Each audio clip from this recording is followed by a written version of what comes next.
Hey yo, welcome back, big dog. Boy, look at that hair. Good night. That's a half gel job with the PRT. Did a little bit of that Army physical fitness today.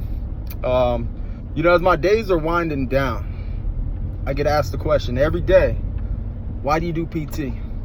Well, believe it or not, I do PT for me. Yes, it helps to go out there and, be motivated and say crazy things, make people laugh, kind of help them shake off that early morning rust, so to speak, and knock that sleep out their eyes. But I do PT for me. I do it because I get to push myself. Every day you get to find out if you still have your mental toughness, and the word I hate using the most, resiliency, because it's connected to MRT. And there's nothing wrong with MRT. If it helps you get through your day, by all means, use it. All the free tools are there, all the resources. I'm just not a fan because, well, it's a cookie cutter program that somebody sold the DOD for a couple million, and they say, oh, it works. But it's done by the people that haven't experienced what you've experienced, and they kind of give you this, oh, hunt the good stuff, identify icebergs, PIP. Or you just take some really strong people physically and mentally, and you put them together, and we take care of each other as soldiers and as human beings. And we get better as a group and as an organization, and just as human beings in a community, right? Because everything we talk about is making a stronger community. You should be able to walk out your house with your door unlocked, knowing that you're going to come back and all your stuff be there. Build a stronger community. Today's video is first one in a while, right? I apologize. I've had a couple people, hit me up and say, hey man, you're slacking on videos. You're right. But me, just like everybody who watches these videos and everybody in the world, I'm subject to negativity. I'm subject to, negative thoughts and things weighing me down and losing track of who I am and where I'm at. But I'm getting it back. What I mean by that is I woke up this morning at 3:25 for the first time in a long time with one specific goal in mind. The goal was to go run. There was no set distance. There was no set time. Now, there was a certain time I had to end by because I had to take my daughter to volleyball tryouts. Good luck, Big J. But it's just to get out there. And I've realized that what I've started doing is setting unrealistic benchmarks to achieve attainable goals. I tried this get up at 3:25 like I used to do back in the day to go run. And I was like, oh, well, I'm going to start at 3 miles or I'm going to start at 4 miles. That's just unacceptable. 6 foot, 262. I've been eating everything that's cooked or bought through a drive-through window lately. That's part of my condition, is that I'm an emotional and stress and depressive eater. I eat and it's unhealthy. You can tell by like my 12 jaw lines. You can tell by the amount of grown-up fat, not baby fat, grown-up fat I put on my face and my body, and it's just disgusting. Which this whole video is about. Don't forget the human dynamic. Whether you're a leader, a follower, an assistant, a friend, a buddy, a spouse, we forget the human dynamic. We want people to achieve things we want them to achieve without giving them the tools and the support to achieve the things that they want to achieve. We're very selfish in that area, in that arena. So what I realized, what came to fruition in my mind, was that I'm surrounded by dozens of people that are good quality human beings. They always ask me for advice, or they ask me my opinion, or they bring up something knowing I'm gonna go on it.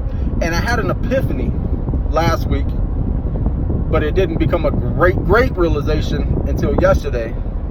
So last week, one of the junior soldiers asked me, said, hey big guy, how do I bulk up?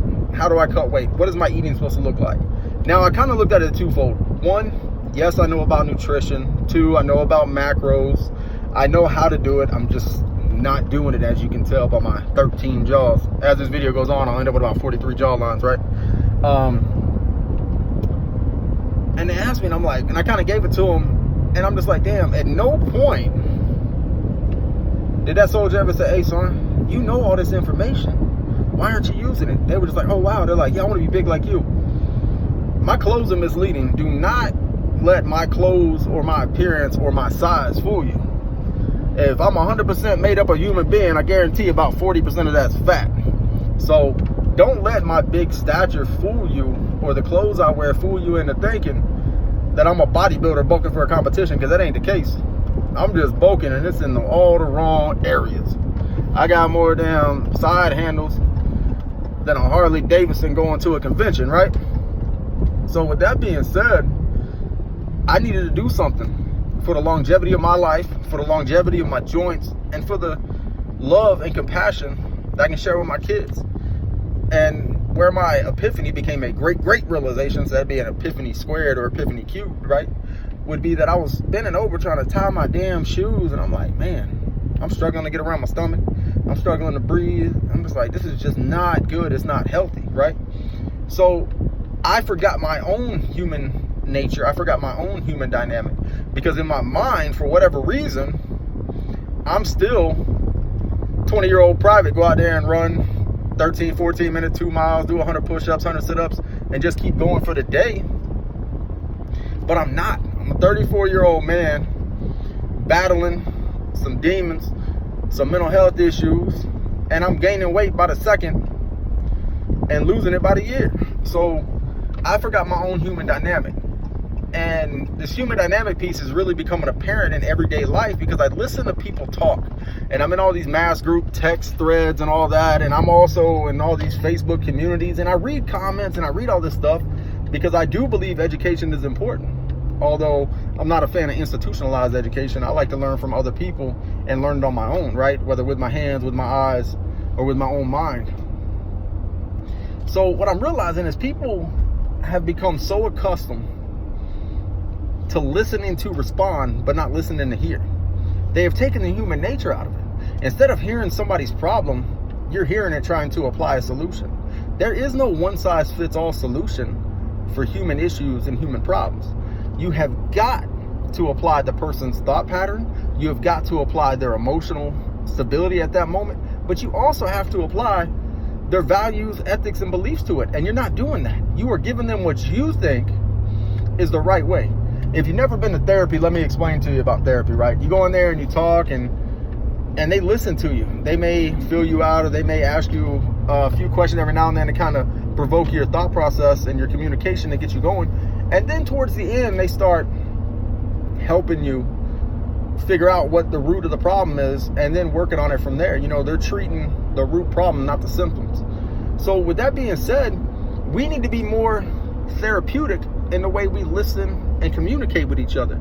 Stop forcing people to digest what you want to put out because you think it's right, because you want to feel good inside and be like, oh, I helped so-and-so. I'm going to tell you right now, you have taken away every bit of help you have ever given anybody if you help them and then run and tell other people you help them.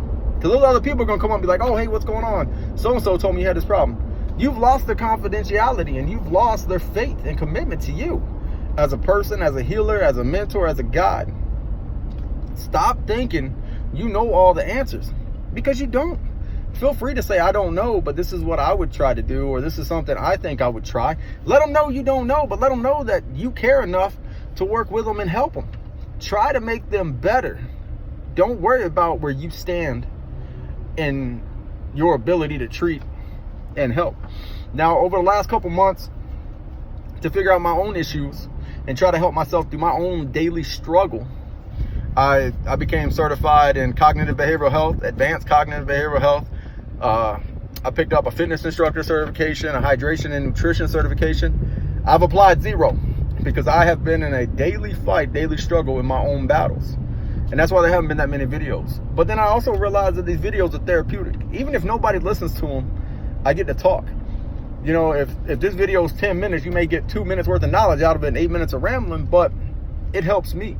So I'm kind of selfish making these videos, but then again, if I can help one person, that can help another person. That is how we create that linear effect of help.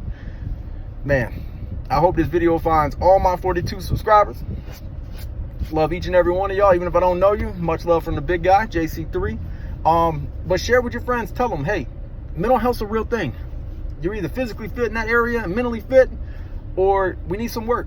Even the strong, tough ones, we can always use some work and assistance. Be stronger today so you can be great tomorrow. As always, like, subscribe, comment. You know, comments, when I get them, onesies and twosies, I enjoy them, providing feedback. And there's a couple comments people have left that inspired future thought in my mind and kind of showed me how to go further in my thought process. So with that being said, y'all be blessed. I'll post another one soon. Like, subscribe, comment. JC3.